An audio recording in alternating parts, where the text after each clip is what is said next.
My evidence-based practice project is on understanding lateral violence and what causes a toxic work environment. Lateral violence and a toxic work environment is a big problem. Lateral violence is the deliberate behavior demonstrated in the workplace. This is harmful behavior which causes a hostile work environment or a toxic work environment. Most nurses have been the victim. There are a lot of nurses that have been the perpetrator. Many nurses unfortunately adapt to this behavior and it becomes part of the norm, and it can hinder patient care. A literature review of keywords such as hostile work environment, lateral violence, toxic work environment, and workplace incivility led me to 6 articles that I found, all within the last 5 years, that are all peer-reviewed on this subject matter. The first article that I found was a study on workplace incivility. Nurses primarily were surveyed in this topic. Workplace incivility and lateral violence percentages were high. The number of cases reported in the facilities were low, and there's a lack of policies in place against bullying in the workplace. The second article focused on intervention and education in place within the facility. This article particularly was geared toward current working staff nurses, nurses in the academia setting, and student nurses were excluded from this particular study in this article. And again, lack of education policies are lacking. The third article that I found to review focused on the results of a lateral violence in nursing survey. A large number of nurses in an academic hospital, teaching hospital, were surveyed.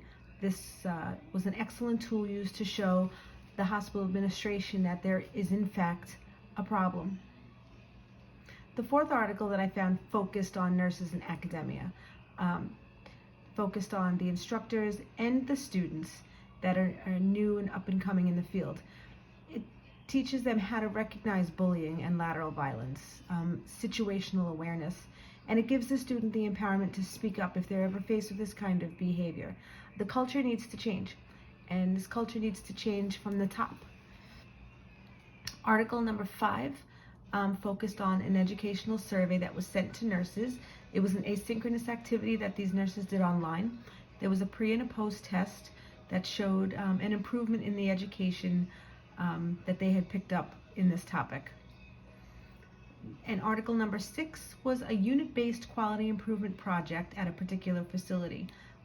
They used interventions to combat workplace incivility. Role play situations were used, and the staff agreed after the project was done that it was helpful. It was a helpful tool. Stakeholders being educated in my evidence-based practice project are going to be staff nurses and nurse managers, new nurses as well as seasoned nurses. We need to create a culture of safety on the unit. Professional courteous behavior needs to be of utmost importance. We're all professional adults. We're supposed to be collaborating together, not against each other. And learning objectives are going to be that nurses need to identify lateral violence and be able to identify lateral violence.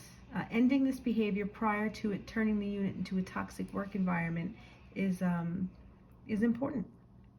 Second, the nurses need to reconstruct the scenario, changing the language, whether it be verbal or body language, and change these behaviors.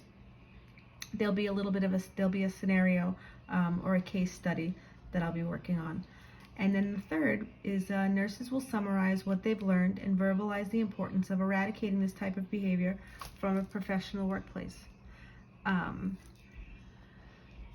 Toxic work environments are a lot more common than you would think, and nurses adapt and put up with it because they feel there'll be retaliation. Some nurses just don't like conflict, so they walk away from it or they ignore it, but it needs to be stopped. It's not a healthy work environment. It brings down morale. It hinders patient care. The culture on the unit should have a nice flow to it, and there should be camaraderie. amongst professionals. We all hold a license, and that's a professional. Um, Treating each other disrespectfully, eye rolling, not being helpful, not answering questions, sabotage. These are the things that come to mind when I think of a toxic work relationship. These are the things that need to end. And it's common. And it's not good. So hopefully my evidence-based practice project will shed some light on this subject. So maybe a zero tolerance policy can be put into effect. The sexual harassment, there's a zero tolerance policy for that. There should be a zero tolerance policy for bullying and lateral violence. It needs to end. Thank you.